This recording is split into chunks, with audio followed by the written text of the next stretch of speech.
Shalom, salam sejahtera untuk kita semuanya. Perkenalkan, nama saya Sonia Huta Barat dengan NPM 21110052 dari Prodi Pendidikan Bahasa dan Sastra Indonesia Universitas HKBP Nomensen Medan. Di sini saya akan menganalisis puisi dengan 4 pendekatan, yaitu pendekatan objektif, pendekatan ekspresif, pendekatan mimetik, dan pendekatan pragmatik. Saya akan menganalisis puisi dari Nanda Eka Adiputra yang berjudul Pengagum Mimpi.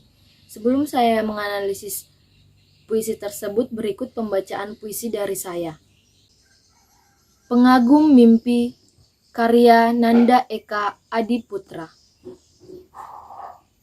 Akulah pengagum di balik tabir rahasia senyum karismamu, merekat erat di benak malamku, menghantarkan hasratku ke tepi bahagia, merajut sejuta impian bersama mimpimu. Aku masih di dalam malamku, melukis senyum manismu di dalam tidurku, dan bermimpi tentang indah hari-hariku bersamamu. Baiklah, kita sampai pada analisis pendekatan puisi yang pertama, yaitu pendekatan objektif. Pengertian pendekatan objektif merupakan pendekatan yang mendasarkan suatu karya sastra secara keseluruhan. Dalam hal ini, karya sastra dapat diamati secara struktur. Struktur tersebut merupakan struktur intrinsik dan struktur ekstrinsik. Unsur intrinsik dapat berupa perwatakan tokoh, alur, setting, dan tema. Sedangkan unsur ekstrinsik dapat berupa psikologis pengarang, keadaan lingkungan, dan struktur sosial masyarakat. Yang pertama, unsur lahir, yaitu tipografi. Tipografi merupakan perwajahan dan bentuk fisik sebuah puisi. Dalam puisi Pengagum Mimpi karya Nanda Eka Adiputra memiliki tipografi yang umum. Puisi tersebut memiliki 2 bait dengan pola 4x4. Pada bait pertama terdapat 4 larik dan pada bait kedua terdapat 4 larik pula. Pada setiap awal larik dalam puisi tersebut, pada awal larik puisinya terdapat huruf kapital, tidak diakhiri dengan tanda baca titik, serta tidak menggunakan tanda baca lainnya. Melainkan yang digunakan hanyalah tanda baca titik 3 yang berarti pembaca lama dengan intonasi yang panjang. Hal tersebut terdapat pada larik terakhir, yaitu bersamamu. Yang kedua ada diksi. Diksi merupakan pemilihan kata dalam sebuah puisi. Dalam puisi Pengagum Mimpi, pemilihan kata atau diksi yang digunakan oleh penyair menggunakan kata-kata yang sederhana sehingga maknanya dengan mudah untuk dipahami oleh pembacanya. Dalam puisi tersebut juga terdapat kata yang memakai konotasi seperti tabir, yang artinya merupakan tirai, penyekat atau penutup dinding. Selanjutnya erat. Erat berarti kuat sehingga tidak mudah lepas. Selanjutnya benak. Benak berarti ia yang ada di dalam rasa ataupun pikiran. Selanjutnya hasrat artinya merupakan keinginan ataupun harapan yang kuat. Tepi, bagian bidang atau permukaan yang berada di paling luar atau pinggir. Merajut berarti membuat, menjalin atau menciptakan atau membangun. Selanjutnya melukis, membuat gambar. Selanjutnya karis adalah keadaan yang dihubungkan dengan kemampuan seseorang untuk membangkitkan rasa kagum dari masyarakat terhadap dirinya. Selanjutnya citraan. Citraan merupakan kesan yang dapat kita tangkap pada kalimat atau baris dalam puisi, atau susunan kata yang dapat digunakan oleh atau susunan kata yang dapat mengungkapkan pengalaman atau indera seperti pendengaran, penglihatan, perasa, indera pencium, dan indera peraba. Dalam puisi pengagum mimpi tersebut juga menggunakan beberapa indera, yaitu indera penglihatan, indera perasaan, serta indera peraba. Dalam puisi pengagum mimpi terdapat citraan seperti berikut. Dalam puisi tersebut menggunakan citra penglihatan, sehingga hal-hal yang tidak terlihat seolah-olah terlihat, seperti pada rahasia senyum karismamu atau senyum manismu. Selanjutnya dalam puisi tersebut juga menggunakan citraan perasaan. Selanjutnya dalam puisi tersebut juga menggunakan citra perasa. Citra perasa merupakan keadaan yang dapat ditangkap oleh alat indera manusia. Dalam puisi tersebut alat indera yang berfungsi sebagai perasa adalah lidah, yang berkaitan dengan pengecapan. Manis merupakan salah satu jenis rasa yang dapat dirasakan oleh alat pengecap atau lidah. Terdapat pada senyum manismu. Nyair ekaan akan telah merasakan manisnya. Selanjutnya bunyi. Bunyi merupakan sesuatu hal yang dibentuk oleh rima dan irama. Bunyi dapat menciptakan suasana tertentu dalam pembacaan puisi. Bunyi yang terdapat dalam puisi pengagum mimpi tersebut adalah bunyi kokoponi, karena di dalam terdapat sebuah pengharapan yang besar, suasana keadilan, syahdu, haru, pilu, dan kegalauan seseorang akan mengharapkan yang besar untuk bisa bersama dengan orang yang dikasihinya. Selanjutnya irama. Irama merupakan lagu kalimat yang digunakan penyair dalam mengapresiasikan puisinya berkenaan dengan penggantian tinggi rendahnya bunyi.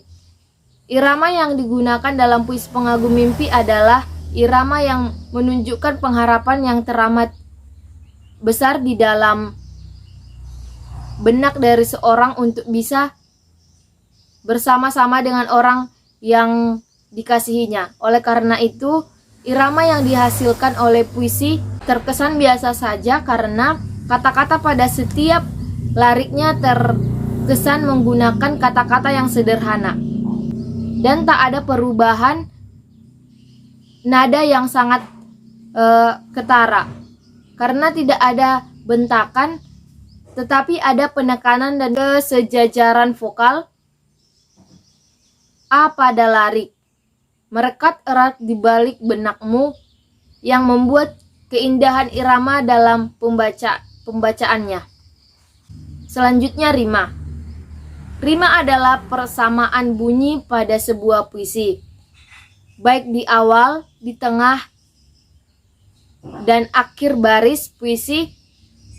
Pengagum mimpi tersebut memiliki irama yang tetap karena memiliki akhiran huruf yang sama dari awalan hingga akhir larik puisi. Rima dalam puisi tersebut berpola huruf vokal U. Dapat dilihat bahwa akhiran dalam setiap lariknya semua berakhiran huruf U. Puisi ini dapat digolongkan dalam puisi berirama terbuka dan rima datar, karena suku akhirnya termasuk suku terbuka dengan vokal yang sama, yaitu vokal U atau disebut rima terbuka. Dan kata-kata yang berirama terdapat pada larik yang sama atau rima datar seperti merekat erat di benak malamku. Selanjutnya ada gaya bahasa. Gaya bahasa adalah bentuk tulisan yang dipergunakan dalam suatu karya sastra dengan tujuan untuk mewakili perasaan dan pikiran penyairnya. Bahasa merupakan gaya yang berkias yang dapat menghidupkan atau meningkatkan efek dan menimbulkan konotasi tertentu. Gaya bahasa disebut juga majas.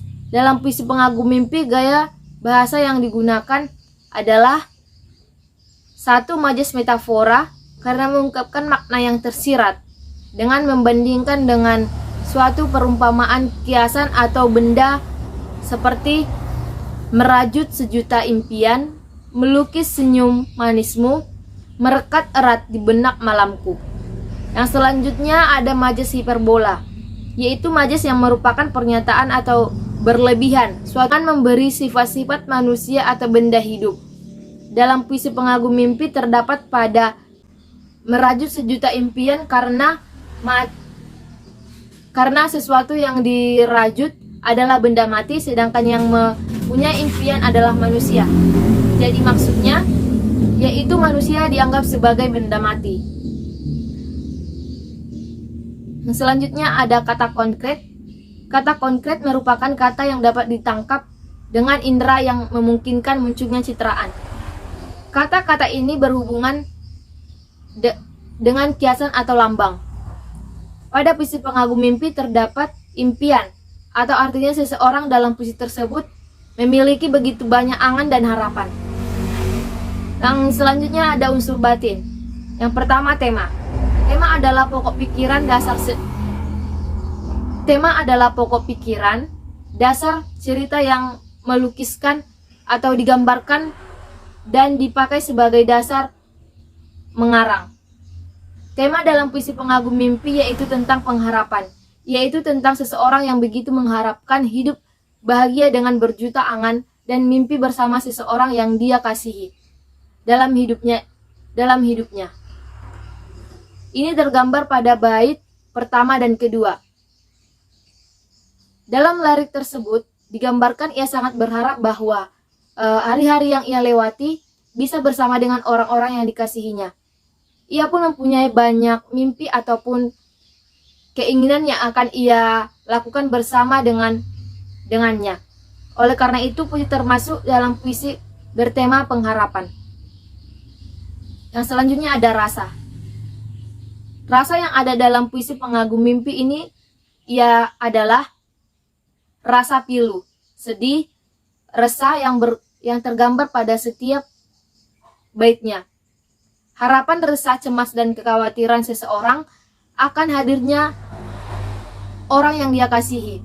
Ia sangat berharap dapat hidup bahagia bersama dengan sejuta mimpi, namun dalam puisi tersebut digambarkan kecemasannya.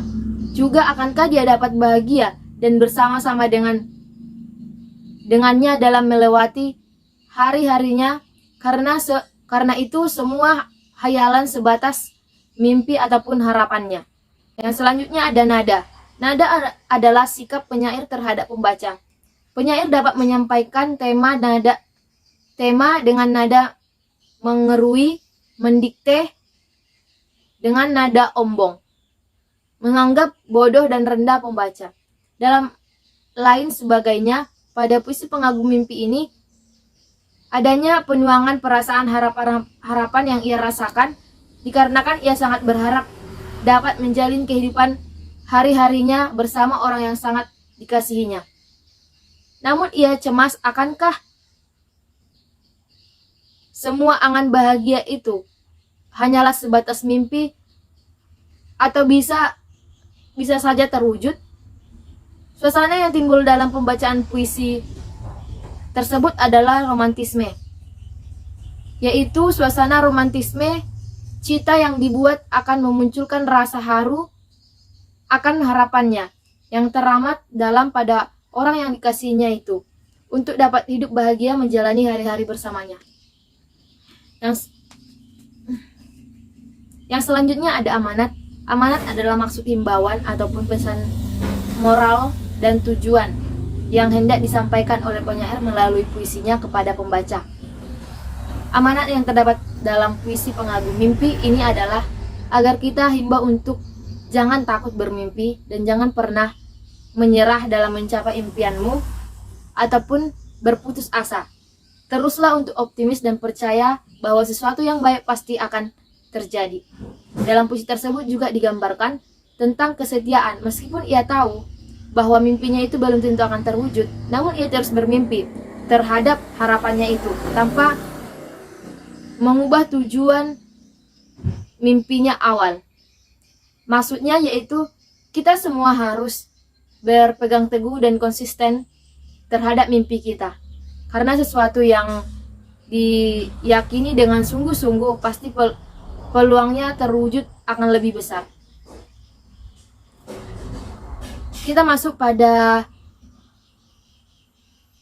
analisis puisi dengan pendekatan yang kedua, yaitu pendekatan ekspresif. Pendekatan ekspresif ini merupakan pendekatan yang mengaitkan sebuah karya sastra dengan pengarangnya. Pendekatan ekspresif dari puisi Pengagum Mimpi karya Nanda Eka Adiputra. Yang pertama, biografi penyair. Pengarang puisi tersebut bernama Nanda Eka Adiputra, seorang mahasiswa Universitas PGRI Semarang yang sekarang ini ia sudah memasuki masa perkuliahannya di semester 4 yang memiliki jurusan Pendidikan Bahasa dan Sastra Indonesia. Tepatnya sekarang ia di kelas 4C. Selain ia aktif kuliah, ia juga aktif di UKM Teater Gema. Nanda pernah bersekolah di TK 01 di Mora dan melanjutkan di SD Negeri 4 di Mora, serta lulus SMP Negeri 1 Taroh. Ia lahir di Grobongan pada tanggal 14 Oktober 1997. Ia juga pernah ikut main peran di acara pertunjukan Teater Gema. Yang kedua, penafsiran pemahaman puisi, pemilihan kata khas, diksi pengarang. Puisi yang ditulis oleh Nanda Eka Adiputra adalah puisi yang berjudul Pengagum Mimpi, merupakan yang berwujud pemilihan kata khas diksi pengarang. Puisi yang dituliskan oleh Nanda Eka Adiputra dalam puisinya yang berjudul Pengagum Mimpi merupakan suatu gambaran pengalaman yang dirasakan dan dialaminya. Akulah pengagum di balik tabir rahasia senyum karismamu. Lirik tersebut memiliki makna konotasi bahwa ia mengagumi seseorang tanpa membicarakannya langsung kepada orang tersebut. Diambil dari diksi tabir rahasia. Tabir sendiri ialah sebuah tirai penyekat atau penutup dinding. Maksudnya ialah hanya mengagumi dan berharap dalam angannya saja dan tak mengungkapkan perasaannya langsung kepada orang yang dikasihnya itu. Merekat erat di benak malamku.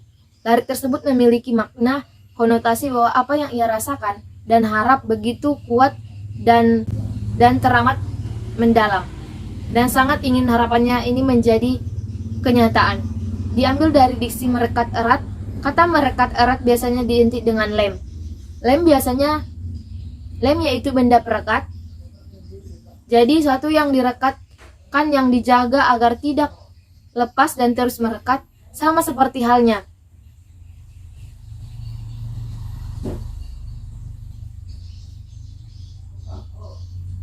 harapan yang selalu merekat erat dianggap di angan dan hatinya, serta tidak berniat untuk melepaskan angan dan harapannya itu.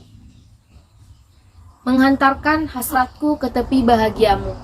Lirik tersebut dalam puisi hasrat yang berarti keinginan dan tepi bahagia yang berarti jalan menuju kebahagiaan untuk hidup bersamanya untuk mewujudkan kebahagiaan. Kejiwaan pengarang. Berdasarkan tinjauan psikologis pengarang, Nanda Eka Adiputra adalah seorang mahasiswa yang memang tertarik kepada dunia seni. Hal tersebut dapat dilihat dari ia aktif di teater Gema. Ia telah 2 kali mengikuti perform art bersama teater Gema. Ia juga memiliki hobi menulis puisi. Oleh karena itu, ia juga dapat dengan baik merangkai diksi puisinya. Entah mengapa tokoh yang berada di dalam puisi ini seakan-akan begitu terobsesi dengan mimpinya, sehingga ia konsisten dengan mimpinya yang ingin hidup bahagia menjalani hari-hari bersama seseorang yang dikasihinya.